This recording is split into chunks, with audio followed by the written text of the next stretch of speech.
Hello and welcome back to the Super Heavyweight YouTube channel, where in today's episode we will continue with the Barcelona Master League being played on the difficulty mode of Superstar.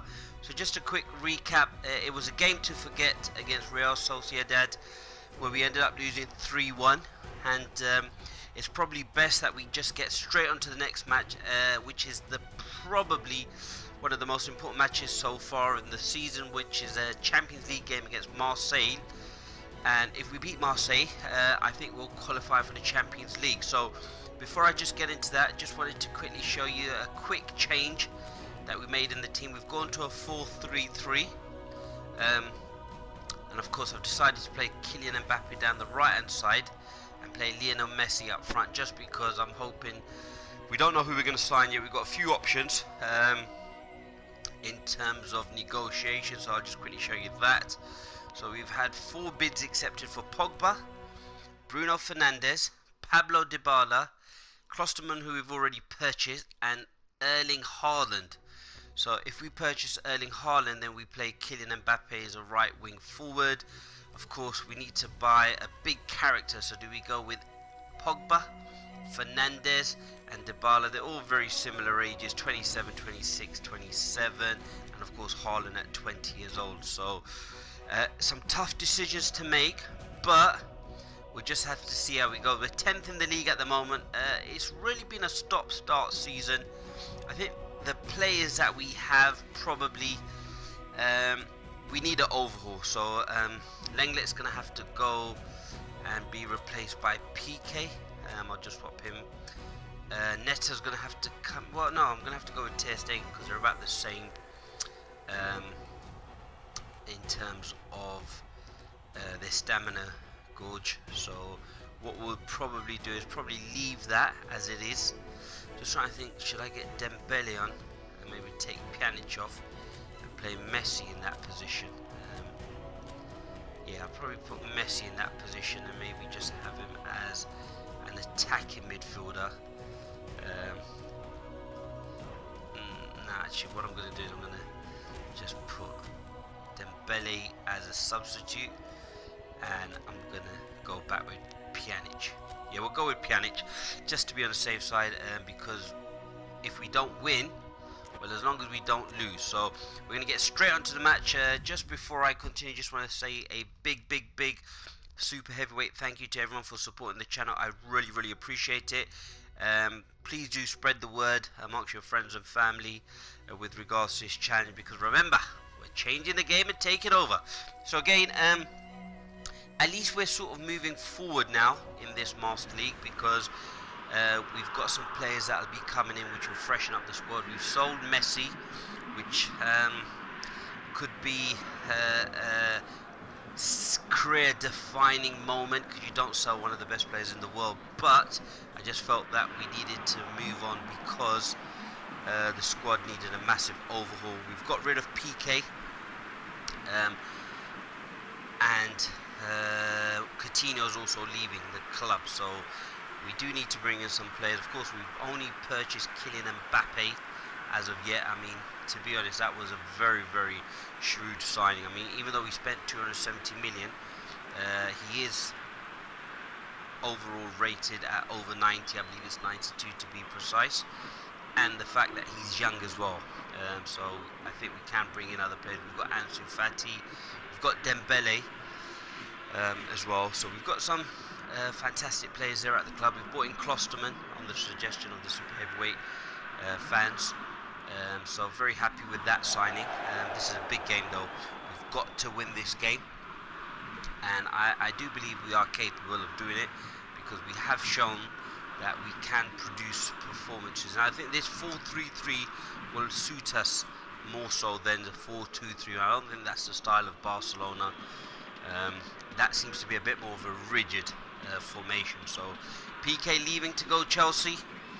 Again, what a fantastic servant he's been for Barcelona, but I just feel that sometimes when age catches up with you, and of course such a big salary does make it difficult. So of course Mbappe down the right wing forward position, where I feel that he's probably most dangerous. Oh, PK's done well. I plan to keep Busquets now, because he was another player that I was looking to sell. but I just feel that if I go with Pogba or even Fernandes,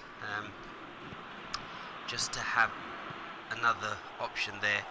That was a bit of a dangerous pass there by Pjanic. So Busquets will probably be there because you don't want to sell everybody, even though at first that's what I was planning to do. But then I decided I want to go for Mbappe.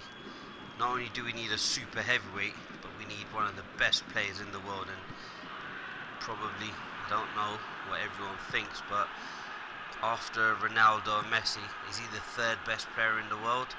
Let me know your thoughts in the comments section, but we've started off really well away from home. This will probably suit us because it'll just mean that the other team will attack. Or Messi, nearly gets the better of the Marseille defender. Just got to be careful. PK plays that ball to Roberto. Again, Mbappe has been dangerous, scored many goals for us. I just felt De Jong probably needed to be a bit more influential, hence the reason why I think this formation will suit him down. And if we get Pogba, I think that would be even better, because I think his best season at Juventus was when he was part of three in that midfield who were trying to get Mbappe in there, not quite. PK. It's a great pass there to Roberto. Can he get the cross? And he can. And Messi. Oh, Mbappe with the shot. Good save there by the keeper. And Marseille looked shell-shocked. I mean, it's been all us in the first 17 minutes, but of course there's a long way to go, and we ideally would love to have a goal to demonstrate our how can I put it, dominance over this game. But of course Marseille are dangerous. Of course they're not in the Champions League for no reason. We've managed to win the ball back. Ooh. Tried to get that ball to Mbappe, not quite. Got to be careful here. Referees let that go on, even though it was probably a foul. Marseille are probing, and that's a shot. Oh, I actually thought that was a goal. I mean, that definitely would have been against the run of play. There, ball comes out, bit of space, nice quick turn, and that is inches wide. So we've probably got away with, and Uber Eats. That's $1 billion company supporting a football club. And of course we are obviously using this channel to try and maybe one day purchase our own football club. That's a good pass there. It's being cut out. Of course Messi playing as the lone striker. I've struggled to really get him into our games, and so that's why I thought probably in this particular instance it might be the best position for him, and he can conjure up some magic. Oh, that's a great little touch there by Busquets. He's lost the ball though, got to be very careful. Keeper, can he get out? Oh, just about. But that was great skill there. That's great football. Busquets is away. Gets that ball to Messi. Oh, he's just... Oh, I thought he was crowded out, but he's managed to win the ball back. Can this even get Fatty away? Can he pressurise him? Oh, the keeper's had to make that clearance. Umtiti's got to win that header, and he does. De Jong just can't get to the ball. But Marseille have really got into this game now, so they've dominated possession for the last 15 or so minutes. Of course, when we don't have Mbappe, we can't stretch the play as much as I would like, which is a shame for us, because that's been a great outlet for us to hit the ball over the top. But of course, it's a different style of football. Again, Busquets. Oh, he's just overrun that ever so slightly. Got to be very careful.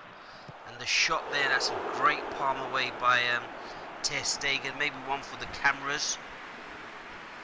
That all stemmed from the build-up of where Busquets and Messi got in each other's way. That was a great strike, by the way. But a fantastic hand there by Ter Stegen. He's been one of the shining lights so far of the season. But there's still a long way to go, and I'm very confident that we can change things around. So I think once we get some of that fresh new faces, We've got to be careful here. That's a great block there by Busquets, who's the captain for today's game, by the way. I think I forgot to change it from Messi, so that's one thing I'm going to have to look out for. Busquets everywhere. He seems to be on fire this game. Point to prove. Alba. Of course, I am looking at a left back as well. The two that spring to mind at this moment in time as possible replacements are Alphonso Davies. Of course, that might be a bit difficult to try and get, or the player. And the other one I'm looking at is possibly... Oh, Ansi's lost the... he hasn't really been playing as well as I would have hoped. He did start the season very, very well, but the last few matches his form has dipped. But that's what you expect from a young player. Consistency is one thing that possibly does need improving. Let's just get Mbappe away. Oh, the half-time whistle's gone at the wrong time. But I was saying about the left back, Alphonso Davies, possibly the Juventus player Alexandro, are two players that we may have to consider, but that's something for the summer. For now, it's going to be Jordi Alba. I'm going to have to play Mbappe up front because nothing much has happened. And of course, the reason I want to make sure we try and get a victory in this game is just simply because I don't want to go into the last game in a win-win type of situation. So if we can get a result here, then there's no way Marseille can catch us, and then it becomes just an issue of just seeing whether we finish top or second. Just going to be a good cross in there, and Messi just can't reach it. But that looked far more dangerous. I think just the fact that we've got Mbappe up front would make it slightly more dangerous for the team. It's just like a ball like that over the top just means the defenders, they do try to push that high line, which in some occasions they have. And Mbappe with the shot. Mandanda, what a servant he's been for Marseille Football Club and French football in general. Fantastic goalkeeper. He even had a spell at Crystal Palace, I believe. But we've started off this second half really well. Sakai brings off ball forward. I believe he's the Japanese international.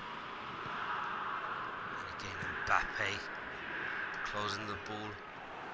Of course, that's a good header there by Umtiti. We've got to be careful. That's great football there by Marseille, and another great save there by Ter Stegen.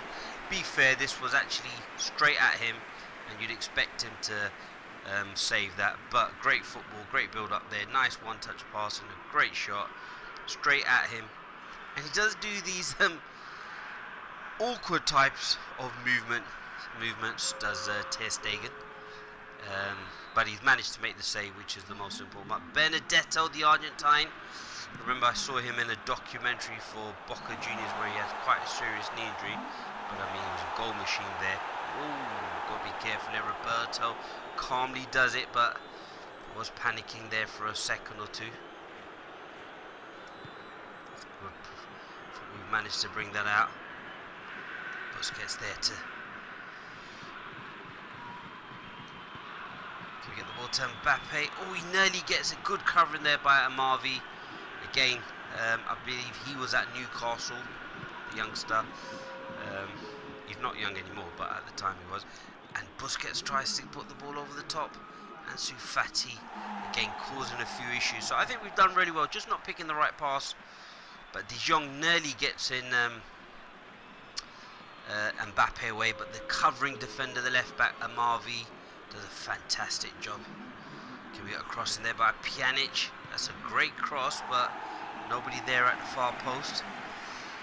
Do we make a substitution? Because Marseille have made several substitutions. And of course, Dimitri Payet has come in. Oh, it's a great turn there by Messi. Gets the cross in there. Oh, that's a dangerous cross. And again, well cleared there by Marseille. Oh, got to be careful. That's one easy ball. I had to bring him down there because I've literally made a mistake. One easy ball down the middle. It's a red card from Titi, but the worrying thing for me is a free kick in a very dangerous position. If Marseille end up scoring, we could be in massive trouble. I mean, no danger, but it just seemed to have that nice easy ball down the middle. There was a bit of pace there by the attacker, and Payet, I wouldn't be surprised if he ends up scoring, and he nearly does. Gets it, just couldn't get it quite over the wall. I mean, this will be quite a straightforward substitute because we'll just put in Titi there. What I'm going to do is I'll actually bring on Messi in that position. I'm actually going to bring on Dembele just to give us a bit of pace there, and I will put Messi as an attacking midfielder. So we leave it like that. I think it should be fairly straightforward, a man down. Again, a simple ball through the middle, and we've succumbed to that once again. Defensively, we are not where we want to be. I'm hoping that goes out for a throw-in, and we'll just have to regroup. So I won't make it entirely defensive. Bringing on Dembele, the two Frenchmen up front, maybe will allow us to cause a bit of problems there. But again, Messi can't quite control that ball. And Minamino, who's currently at Southampton on loan, that's a great ball. And again, what a cross. Of course, when you are playing on the difficult mode of Superstar, I mean, Marseille are going for this because they realise, let's just clear it for now. They realise that they've got to get a result. So, of course, we're still in the driving seat. But for how long? A man down. Well, that's a great ball there. And again, this attacker, I don't know too much about him. Jermaine, he's got a good shot in him. Again, well worked Minamino there to Payet. And that first time shot is causing us a few issues. I'd like to know more about him, might have to do a bit of research. But of course, anyone playing for Marseille is going to be a very good player. A big club in France. But a big 15 minutes, and I'm going to make a substitution now. So we'll get a few players off. I'm going to take off Messi and bring on Pig, see if we can control it, and probably see if we can try and settle for the draw. And I'm just trying to now I'm going to leave him as a left wing forward and just have Mbappe as a second striker just for this particular period of time, and we just leave it with the 4. Marvi, can you get the cross in? Not quite, it took too long, and we've cleared it. Mbappe, of course, on his own, but one ball over the top, and I think we could be in. So that's a lot of players. I don't want too many players trying to win the ball back. And it's just too easy. Just one pass literally just allows them to. That's not what we want. Is Strootman has had his fair share of injuries. To just hit that ball for Mbappe, and he's away, I think. Oh, just about. What a great tackle there. But it could have been so different. Just got to be careful. Don't want to lose the ball. De Jong plays that back to the keeper. Marseille are pressuring us very aggressively. Let's hit another ball there to Mbappe. Maybe too much to do there. But it just takes one simple mistake, and maybe even a slip. But De Jong gets that ball there to Dembele. Can he find Mbappe? Oh, just overruns that. But that's where we have our best chance, trying to bring on the substitute. It's been a very long time since we first made that. But again, as you saw, the pace of Mbappe will cause any team problems. So that's what we're banking on. Of course, I'd like to dominate possession a bit more than I have. So Marseille now really need to throw the kitchen sink at this. That's a great pass, by the way. And again, well defended there by Pig. Great ball there to Mbappe. Oh, he couldn't quite get in front of that. Of course, the players are very tired because they've come back from international break. Oh, that's a good turnaround pass and another great save in the last minute. Dimitri Payet finding him a great amount of space there, which makes it 3-on-3. And a great shot there, and that was going in if it wasn't for Ter Stegen acrobatically diving to his left hand side. So we've got to see out this corner. We'll go man to man for this one, and we hope that we can clear this. Samson, who's just, I believe, gone to Crystal Palace. Oh, that could have been very, very dangerous. What we do, just clear that one out. Hope for the whistle to go. So we take this Champions League match into the final decider, which we play against Zenit. It all depends on whether Marseille beat Michelin, because if they do, then I think we have to beat Zenit. So we'll just have a quick look at that table, but at least we've taken it to the final match. We aren't playing well. The team seems to be in disarray, but I am getting to that point in the season where hopefully we can bring in some new signing. Ter Stegen, man of the match, has saved us, but we'll take that point. That's a well-earned point away to Marseille. So Zenit have beaten Michelin, so I think they've now qualified with 12 points. So essentially we have to beat Zenit, which is going to be no easy feat. However, I think we can do it. And of course, if Marseille probably and most likely will beat Michelin, then and we draw, we're out. So we've got some scouting issues, scouting results for us. Let's just have a quick look at that. So in a way, I'm not really happy with the result, because I just felt that we really should have tried to win that match. So we've got David Alaba from Bayern Munich. His contract's running out as well in the season, so we've got him, and we've got Alexander Arnold. Let's just have a quick look. Oh, we can't, because we've already got the amount of players that we've managed to sign. So what I'm going to do, I'm going to end the episode. Then we've got Atletico Madrid, so that's a great game. Looking forward to that. The one team that's sort of broken the dominance of Barcelona and Real Madrid in recent years. So that'll be a good match. So just want to thank everyone for their support. Really appreciate that. And remember, we're changing the game and taking over.